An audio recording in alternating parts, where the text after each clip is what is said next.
Так, всем привет. Меня зовут Иван Данилов, основатель строительной компании «Шишкин дом». Вот.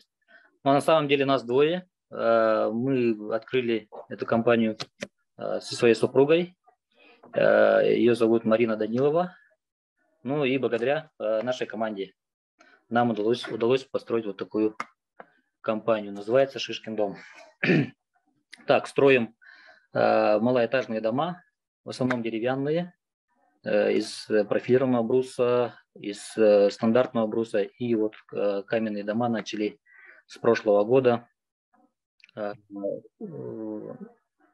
в презентации вот есть барнхаус, в новом стиле дом из камня. Так, результаты наши какие? Ну, у нас есть результаты за прошлый год, это за 2021 год. За год мы построили 42 дома, что составляет 2138 квадратных метров, что на 1,8 раз превышает показатели прошлого года, то есть 2020 года.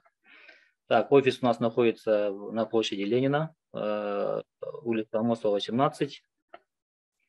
Так, увеличили за 2021 год на 62 квадратных метра. Так, у нас в компании стало на 32 сотрудника больше. Так, мы за 2021 год бесплатно проконсультировали более 1100 человек по строительству дома. Подписчиков в Инстаграме у нас по итогам 2021 года 14,8 тысяч. В данный момент у нас 16,9. Очень надеюсь, вот после этого совещания, выступления чуть больше станет подписчиков. Так, мы и открыли по итогам прошлого года страницы в 3 соцсетях. Это TikTok, Facebook и в мессенджере Telegram. Вот. Так, вернемся к теме моего выступления. Называется «Как из найма уйти в бизнес». Так, я расскажу именно свой опыт ухода из найма в бизнес. Так, у меня была очень большая причина. Вообще должна быть очень большая причина. У меня их было 4. Первое – это стать успешным в деньгах. То есть я нуждался тогда в деньгах. Зарплаты очень маленькие у нас в службе. Вторая причина у меня была стать известным человеком.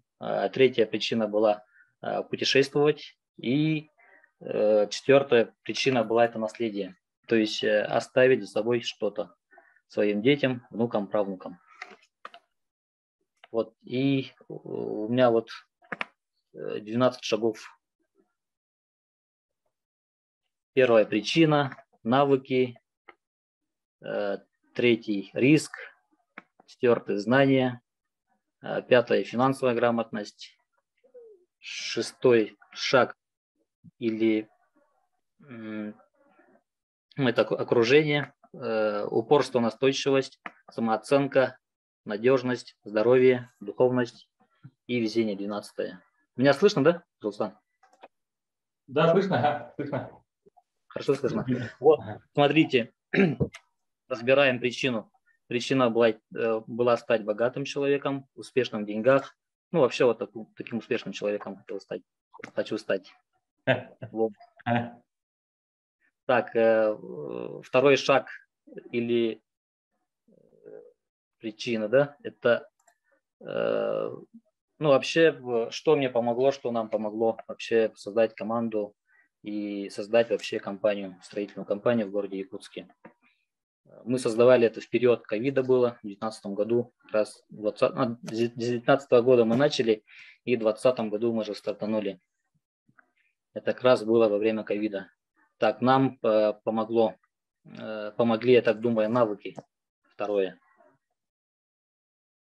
Так, навыки – это я работал 11 лет в федеральной службе по надзору в сфере защиты прав потребителей. Это, кратко, Роспотребнадзор. Проработал 11 лет. Из них 1 год я работал в городе Неринге, рядовым врачом. Затем 5 лет работал на Колыме и 5 лет проработал в городе Якутске. Так, какие навыки? навыки приобрел вот именно за 11 лет, брать на себя ответственность за действия и бездействие других людей. Навыки какие? Такие как планирование, анализ, администрирование, потому что работал, занимал руководящие должности на Колыме и в городе Якутске. Так, работа с персоналом, публичное выступление, и прочие. Эти все навыки я приобрел на санитарной службе в Роспотребнадзоре. После окончания университета проработал в городе Нерюнгри.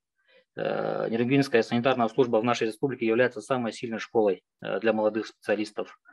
Это, безусловно, сильные наставники, и у них всегда есть самые лучшие результаты по своей деятельности. Так, проработал всего год на Южной Якутии, и меня направили на Колыму, в поселок Черский. Помню, как-то Светлана, это наша лаборантка, выпускница МГУ, в Черском спросила, вы, говорит, молодые, только закончили университет, за что вас на Колыму, говорит, отправили? Я говорю, предложили несколько районов, я из них выбрал, говорит, Черский. Она говорит, а нас, говорит, на Колыму отправили из-за мужа, говорит. Он был, говорит, летчиком, разбил, говорит, вертолет в Подмосковье, и им предоставили два выбора, тюрьма или Колыма. Вот, и, говорит, живем больше 30 лет, говорит, в Черском. Вы, говорит, так приехали, говорит. Так. Затем проработал 5 лет в городе Якутске заместителем начальника отдела центрального аппарата и курировал город Якутск по вопросам санитарного надзора. Вот, и приобрел основные навыки для создания компании за 11 лет. Служба в разных уголках нашей необъятной республики. Это Южная Якутия, Крайний Север. Иван, можно спросить? Ага. Получается, ты управлял в подчинении сколько будет человек? 3, 5, 10, 20, 100? Так, в Нерюнгри был рядовым врачом, потом в Черском у меня подчинение было 3 района. Это Верхняя Колыма, Зырянка. Там у меня проработало 5 человек. Среднеколымские тоже там около 10, наверное, 5 человек. И в Черском где-то нас было 7 человек. Около 20 человек, в общем, было в подчинении. А вот смотри, вот этот опыт, вот это же, по идее, не стройка же, по идее, не строительство. Это какой навык помогает вообще в бизнесе, то, что вообще в другой сфере, в другую сферу? Вот смотри, приобрел, допустим, на разных районах опыт. Это юг Нерюнгри, крайний север, это Колыма и столица города Якутска. Там разные условия, ментальности, и прочее. И благодаря моих наставников, команды и земляков из Нерюнгри, колымчан и горожан, стал таким, скажем так, опытным администратором. Для создания компании это главное, как администратор, навыки администрирования нужно, нанимать, там, подбор, работа с персоналом и так далее. И как я, допустим, как мужчина хотел себе построить дом, и у меня как раз у двоюродного брата, компания есть тоже. Он строит уже давно, 25, где-то 30 лет уже строит. Я к нему устроился простым работником. То есть для того, чтобы построить себе дом. То есть поди, подай, иди нафиг, не мешай, в общем. Работал, тоже приобрел навыки строителя. Потом уже во время отпуска я начал строить. Мы продали квартиру. За эти деньги мы приобрели строительные материалы и прочее и так далее. Построили дом. Я сам там в выходные работал во время отпуска и так далее. И продали дом. Дом продали, приобрели уже двухкомнатную квартиру. Вот как-то так и так пошли. Я сидел на 2 стульях в это время. С 2014 года я сидел по 2019 год, скажем так, на 2 стульях. То есть в будни работал на бюджете, а в выходные уже работал на себя как бы. Как ремесленник, в общем. Владелец-ремесленник. И у нас компании таковой не было, как, допустим, Шишкин дом. Мы как частники, как физлицы работали, без создания юридического лица или индивидуального предпринимателя. Вот эти навыки нам помогли, мы так думаем, ну и уверен, что они помогли нам создать компанию. Так, затем у нас нужно уметь рисковать. То есть я, как в 2019 году, вот как помню, 2 сентября, у меня скоро будет 3 года, как я уволился со службы. И вот у меня была машина единственная, Fielder 2010 года. Знаете, да, для мужчины это машина, это что означает? Я взял, продал, купил билеты в Москву, затем в Казахстан, город Шымкент, и поехал на учебу на мини-мастер-класс Довлатову. Ведь у нас бизнес-тренер, международный бизнес-тренер, основатель компании САМО, Саид Мурод Довлатов, он мультимиллионер, там, владелец 24 бизнесов. Ну, также у него компания, вот как консалтинговая ваша, как Focus Pro обучает людей, воспитал 49 миллионеров, ну и так далее. Вот мы поехали к нему, обучились и взяли многие знания по бизнесу, именно по маркетингу, как правильно продавать, как нанимать, как подбирать персонал. Ну и главные навыки были у нас, ну имеется в виду знания по маркетингу. Вот то, что я приобрел у него. Вот. Значит, после риска у нас идет знание. Так, знание. Ну, знания, знаете, книги, вот миллионеры, каждый миллионер в среднем, оказывается, в год читает 70 книг. А миллиардеры читают до 100 книг в год читают. Ну, этим все сказано, то, что нужно читать. Ну, нужно читать книги, правильные книги, я так думаю. Потому что если читать «Мастер и Маргариту», там, допустим, «Война и мир», ты в своей жизни ничего не сделаешь, изменения. То есть результатов не получишь, да? Соответственно, это книги про бизнес, допустим, как продавать. Ну, их очень много сейчас на рынке. Я, в свою очередь, вот с 19 по 22 годы прочел столько книг, за всю жизнь не прочел столько книг. Таких авторов, как Кийосаки, Брайан Трейси, Стивен Кови, все книги прочел Саид Мурода Довлатова, ну и прочее и так далее. Вот. Как правильно продавать, маркетинг, найм, подбор персонала, работать с персоналом, много историй успешных людей и так далее прочел. Вот затем многие курсы, то есть ваши курсы Focus Pro нам очень помогает. Мы очень вам благодарны. Вы занимаетесь благими делами. То есть мы знаем вашу миссию. То есть вы, помогая местному бизнесу, поднимаете экономику Республики Саха-Якутия. Это же очень хорошая миссия, благие дела. Желаем вам удачи. Да. Вот. Также обучался я, прошел мини-мастер-класс в Казахстане, потом большой мастер-класс прошел в прошлом году, я в Турции прошел у Саида Довлатова. Затем ежегодно мы стажировку проходим на базе Goodwood, строительная компания в городе Москва. И, в общем, как вы думаете, вот бизнесмен или предприниматель когда зарабатывает? Зарабатывает, когда разговаривает, или Б, когда работает? Я глубоко убежден и убедился за эти годы, то, что, оказывается, мы деньги зарабатываем, когда разговариваем. Насколько мы договоримся, столько и заработаем. Это сотрудниками, с клиентами и со всеми была. Да, со всеми, как мы договоримся, как, и так далее. Вот, здесь есть курсы, вот я прошел 2 курса «Повелители слов» Анны Фоминой. То есть после прохождения курса я начал снимать сторизы, выступать в СМИ. НВК Саха выступали вместе 2 раза, да? В радио, ну и в соцсетях. И сразу клиентопоток увеличился. Вот я думаю, именно вот после этих курсов, то есть я приобрел навык выступления, публичного выступления, то есть я перестал бояться от камер, ну и так далее. Вот, и всем рекомендую как раз вот эти курсы «Повелители слов» Анны Фоминой. Там реально хорошие курсы. Так, вот, затем, после знания у нас идет финансовая грамотность.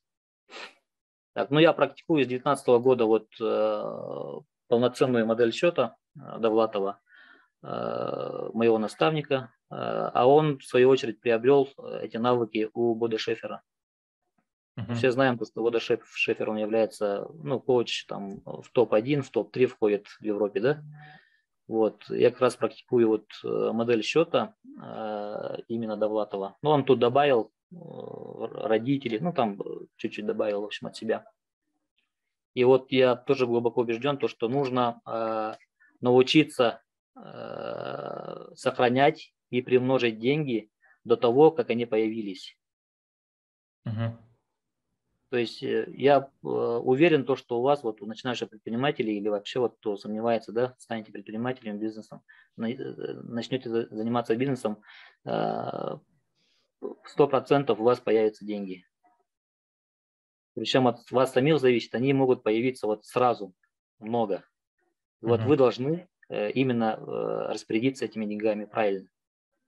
То есть есть много случаев и много практик, то, что люди, многие вот именно не знают финансовой грамотности.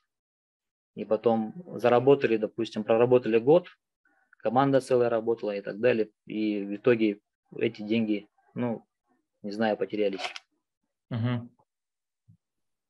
Из-за неумения распределения денег, можно сказать.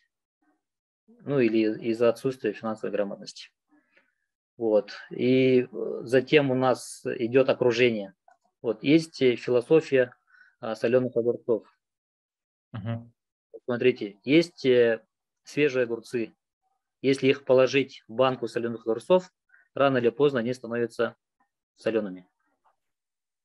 Вот недавно я учился в Иркутске, в медуниверситете. К нам приходили, ну, в гости много из новых, ну, из разных университетов, юристы, там, экономисты и так далее. Ну и как студенты встречаются, конечно, пьют пиво. После наших этих гулянок и так далее, все экономисты, юристы становились медиками. То есть они уже разговаривали с нашими терминами. То есть если тебя окружают, допустим, успешные люди, миллионеры, успешные в деньгах люди и так далее, рано или поздно ты по-любому станешь таким же, как они. Вот. Супер. Затем идет упорство и настойчивость. Любые трудности – это маленькие ступеньки к большому успеху. Как я помню, после школы у нас в деревне, ну, у меня в деревне, в селе, в Селданском районе, село Орлах, всего 9 классов в школе. Вот я после окончания школы 9 классов, у меня намерение было поступить в гимназию, село Барагон, Семиренскую гимназию. Помню, с матерью, в то время еще таких машин мало было, индрайвера не было, то есть мы стояли, голосовали на дороге. Еще до кучи выпал дождь и так далее. Мы мокрые, холодные, голодные, злые, приехали в Барагонцы поступать, сдавать экзамены. Ну и благополучно я провалил эти экзамены по алгебре, помню, по физике и по иностранному языку.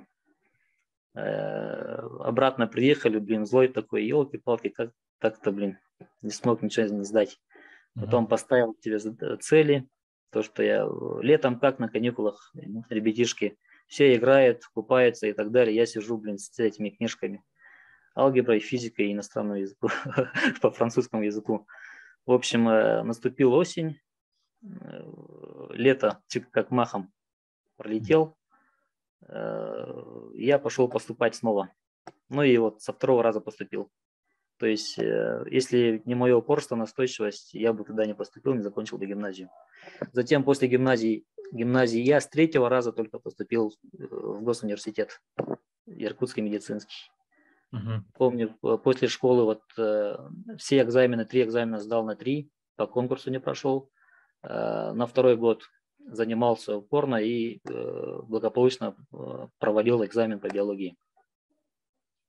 Раньше еще не было ЕГЭ, мы сдавали устно экзаменаторам. Как раз была приемная комиссия здесь у нас в Якутске, во Дворце детства. Там, туда приезжали изо всех вузов России и принимали вот экзамены. Потом только удалось 3-го раза поступить. Опять же, моя настойчивость. Поставил цели, поступлю и все. И все эти 2-3 года занимался самоучением, можно сказать. Засыпал, просыпался с учебниками по биологии, по химии и по русскому языку. Вот. Эти навыки тоже мне в бизнесе помогают. Вот, допустим, я нанимаю, допустим, прораба. С 1-го раза не получилось, со 2-го раза, с 3-го и так далее. Но я думаю, там с 10-го, с 9-го раза по-любому получится. Есть даже как молодые, допустим, предприниматели. С 1-го раза не получилось, со 2-го раза не получилось, с 3-го, и там хуже, и хуже, и хуже, и хуже, да? И думают, все, это не мое, короче, все, бросают и уходят, да? А ученые как думают? Они знают то, что у них получится с 10-го раза. Вот у них попытка 5-я, 6-я, 7-я попытка не получилась, 8-я, и они думают, вот осталось всего 20%, и еще усиливается. Вот как-то так, в общем. Так, это упорство, самооценка. Самооценка – это 8-я, да? Гордость за своих родителей, близких, за родину. Вот многие говорят то, что я, говорит, с маленькой деревни, там, конечно, они успешные, там, городские и так далее, да? Или там учились в МГУ, само собой, они будут успешными и так далее. Или там учились за границей. Вот, я могу сказать то, что я сейчас у себя увидите то, что я с какой деревни. Я очень люблю свою родину, но мы учились со 2-го класса по 9-е только вдвоем. То есть Семен и я, 2 человека. 8 лет. Да, вот сейчас, как во время ковида, смотрите, если в классе, допустим, там сколько, 25-30% ребятишек отсутствует, объявляли карантин, да? Если в целом по школе там 20%. А у нас, если один человек отсутствовал, это уже 50%. Уже нет никого. Вот. И родители, допустим, я родился вот в рабочей семье, мать доярка, отец тракторист. Я у них что приобрел? Они трудоголики, очень любят труд. Как в деревне в совхозе, да? С утра до вечера, там, без выходных и по сей день. Вот. У отец физически очень был развит человек. Мы его потеряли лет 5-6 назад. И помню, вот в 90-х годах всегда же там выпьют, там, и показывали свои силы, там, обижали там слабых, молодых и так далее. И вот сейчас я бываю у себя на родине, и друзья отца уже рассказывают, что вообще, говорит, никого не обижал. И силы свои не показывал никому. Вот, и он был очень таким богобоязненным человеком.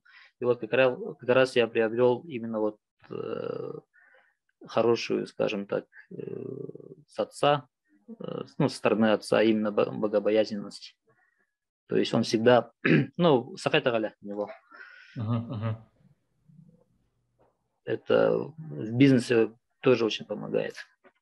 Я так думаю. Так, и далее у нас надежность. Надежность. Ты как предприниматель, вот у тебя команда, вот у нас около 70 человек работает. Если я скажу, допустим, вот у тебя зарплата будет, у вас будет зарплата послезавтра, и нужно держать всегда слово. Как послезавтра сказал, нужно послезавтра направить зарплату. Или там повысим у тебя зарплату после там, через месяц у тебя повысится зарплата. И тык сразу, одно слово должно исполниться. Ну, и это не только по зарплате и так далее. Ну, в общем, ты должен держать слово перед своими, перед персоналом или перед сотрудниками, перед работниками. Вот. А 10, ну, здоровье это само собой, физкультура, всегда держать организм в тонусе. Я занимаюсь настольным теннисом, по утрам хожу, бегаю, ну и обязательно физкультура. То есть мы знаем то, что бизнес, предпринимательство это, ну, больные люди этим не будут заниматься, в общем. Поэтому если возраст там зашкаливает уже за 40, вам же, если думаете, ну, у вас весы стоят или в бизнес, или остаться на бюджете, нужно успевать, потому что сложнее будет. Так, духовность, 11. Так, духовность, ну, мы занимаемся благотворительностью. Вот я вам показывал именно модель счета. Вот здесь идет от общего дохода, идет на благотворительность. Ну, здесь 2,5% и 10%. Здесь 2,5% это мусульмане, у кого вероисповедание, они от оборота 2,5% выделяют. Христиане 10%. Ну, мы выделяем 10%, я лично. Это с прибыли или с выручки? Это от чистой прибыли. У меня есть личная благотворительность, да, благотворительность занимаюсь. Вот от чистой прибыли я 10% отправляю. А так, есть в компании, мы создали фонд, благотворительный фонд, помогаем, строим эти вот будки для собак, для бесхозных собак. Да, идет у нас популяризация настольного тенниса. Вот мы построили в парке на 5 столов зал в городском парке. Летом построили. Так, ну вот и в родном селе открывали вот площадку спортивную. Купили мячики, сетку, ну и прочие там помогли где-то. 40 с чем-то. И здесь 100 тысяч тоже направили. Вот как раз открывал вот Михаил, он сам колясочник, инвалид, присутствовал мэр города, министр спорта Леонид Спиридонов. Вот. И личные средства, из личных средств тоже направляем. Ну, я направляю лично, у меня там 5 направлений. Ну, здесь надо тоже как-то осторожно заниматься. Оказывается, вот узнал у своего наставника, вот как он делает именно, вот, допустим, общая прибыль 100 тысяч, да, скажем так, зарплату, 10 тысяч отправляешь на благотворительность. Из 10 тысяч это как берется как 100%. 60% идет на образование. Вот именно вот почему на образование? Ну, это нужно выбирать, в общем, кто-то на образование, кто-то на социалку и так далее. Вот. И именно это идет публично. То есть все должны знать то, что именно вот ты на сколько денег отправил на образование. Ну и это нужно популяризировать, потому что молодежь, подрастающая молодежь, они могут брать у тебя пример и ставить в мечту, допустим, как один пункт: вырасту, стану, буду заниматься, как Рустам Иванов, благотворительностью. Вот. А есть, наоборот, инкогнито. Инкогнито это 40% у меня, из них 10% детям-сиротам, 10% престарелым, домам престарелым выделяю, 10% срочной операции и 10% инвалиды. Вот. Туда отправляю я инкогнито деньги. То есть здесь почему так делают инкогнито? Потому что если детям-сиротам, допустим, направляешь, и они будут знать то, что от тебя получали деньги, ну, то, что ты помогал и так далее, да, они вырастут рано или поздно и могут даже себе не позволить, ну, постесняться там и так далее, даже не поздороваться, ну, как-то почувствовать Ага. себя ущемленным, ну, не знаю, там, каким-то этим. То, что Мгм. мы не должны себя позорить этого. Мгм. Выше там ставить себя. То, что я тебе помогал, когда ты маленький был, ну, и так далее. Вот. Мгм. Мгм. Ну, и есть в священных книгах, есть и в Библии, есть в Коране, ну, и так далее. Есть то, что принимающая рука не должна знать дающую руку. Мгм. Мгм. Да, Это да. тоже в священных книгах есть. Вот. Ну и в конце везение должно быть. Мгм. Я от своего наставника тоже узнал везение, вот удачу, именно фортуну, баяна, оказывается, мы сами создаем. Мгм. Вот, оказывается, создается вот именно вот по этой формуле родители Мгм. 10%. Если мы 10%, вот, допустим, от 100 тысяч направили 10 тысяч на благотворительность, 10 тысяч я направляю родителям. Мгм. Я семейный человек, из 10, 50%, 5 тысяч отправляю своим родителям, 5 тысяч отправляю родителям своей жены. Мгм. Вот, и мы, именно практикуя с 2019 года вот эту формулу, вот сверху построили дом матери моей в селе, вот деревянный Ага. дом. Ага. Ага. И теще подарили в прошлом году вот Kia Rio с этого, из Да. салона. Ладно. Да, и я уверен, то, что благодаря именно этого, ну, нас сопутствует удача, Мгм. фортуна. Мгм. Мгм. Это во многих делах, то, что нам повезло с этим поставщиком, нам повезло то, что встретились с вами, Focus Pro, нам повезло, ну и так далее, и так далее. Мгм. Мгм. Таких очень много. Мгм. Вот, дорогие друзья, Мгм. на этом у меня все. Спасибо за внимание. Спасибо, Иван. Вот здесь, Вопросы есть? здесь написали Иван Петрович, родной школе всегда помогает. Спасибо большое. Надежда Савина написала. Ага, молодец, молодец, Кихибит. Молодец, не знала, что в парке для теннисов ваша работа. Я в парке тоже. В городском парке, да. Ага. Вот. Спасибо, Иван. Я на самом деле не ждал, что будет целая презентация. Здесь 12 ключевых принципов власти. Ну, вон здесь власти. Да, 12. Ага, ага. Вот то, что помогает вам именно расти. Да, Сейчас то, мы что помогло. готовы ответить на два вопроса. Напишите, пожалуйста, два конкретных вопроса на самые, ну, как сказать, интересные вопросы мы сейчас ответим. Потом перейдем к следующему спикеру. У нас чуть-чуть идет запоздание на 20 минут. Давайте ускоренно спросим и ускоренно ответим. Так, спасибо. Очень интересно. Про публичную благотворительность. Почему? Поясните, пожалуйста. Напишите в детально, чтобы было всем понятно. Ваши любимые книги по бизнесу, Иван. Ага. Гиллер, да, слышно, да? Слышно, ага.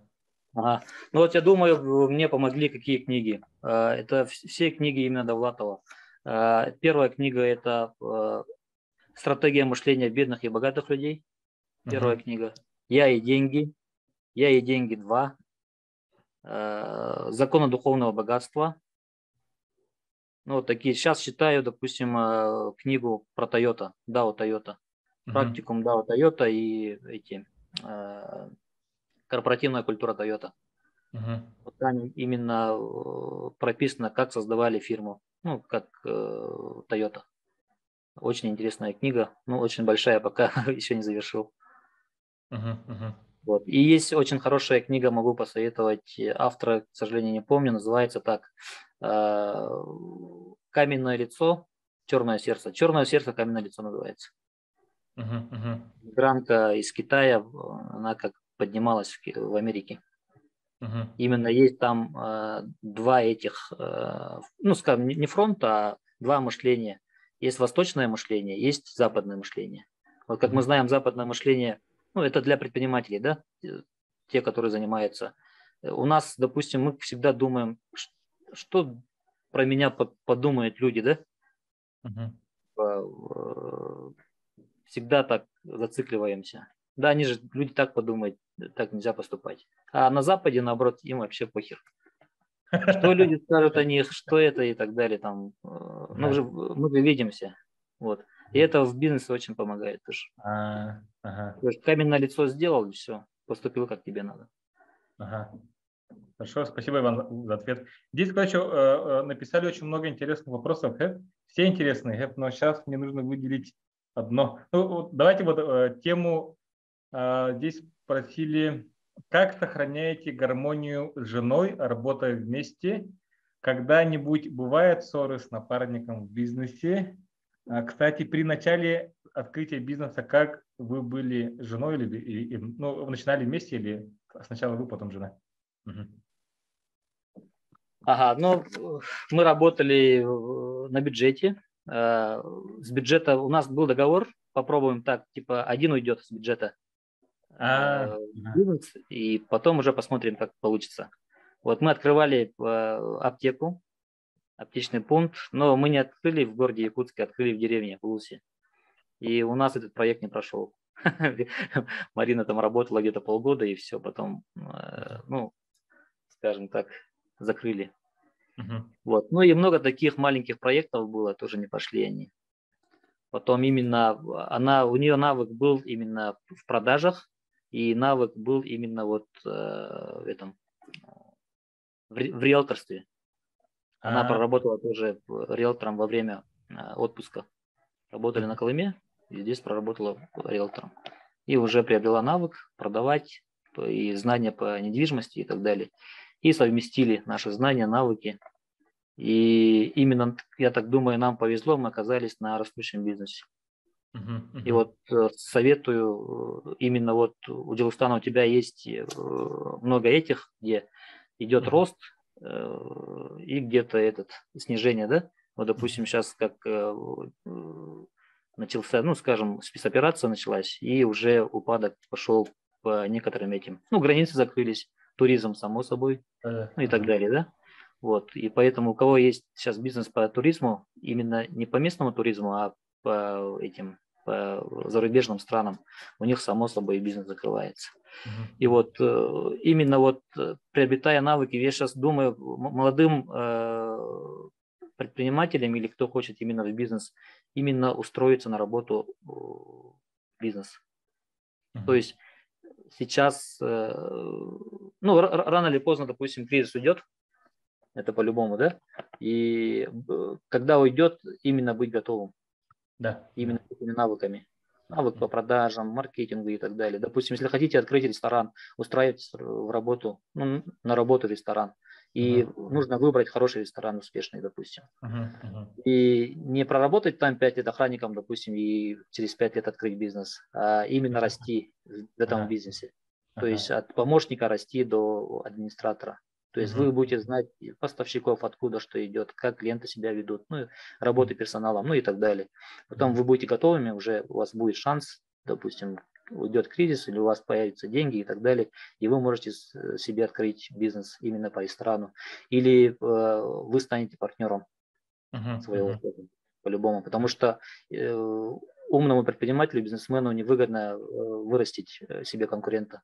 Он по-любому повысит зарплату, должность, или же оставить себе партнером. Да, все верно. Вот и у вас получается, вы в найме приобрели навыки, опыт управления, а потом, когда строили дом, получили навык строительства, а жена в найме работала риэлтором, и там навык продажи поладить. И потом вот она сейчас как раз занимается продажами, сидит в офисе, я занимаюсь производством. Да, супер. И у нас, смотрите, вот одна лошадь тянет 5 тонн груза, а 2 лошади, знаете, как думаете, сколько тянут? Я не знаю, где-то 20, да, или сколько? Нет, 15. В 3 раза больше.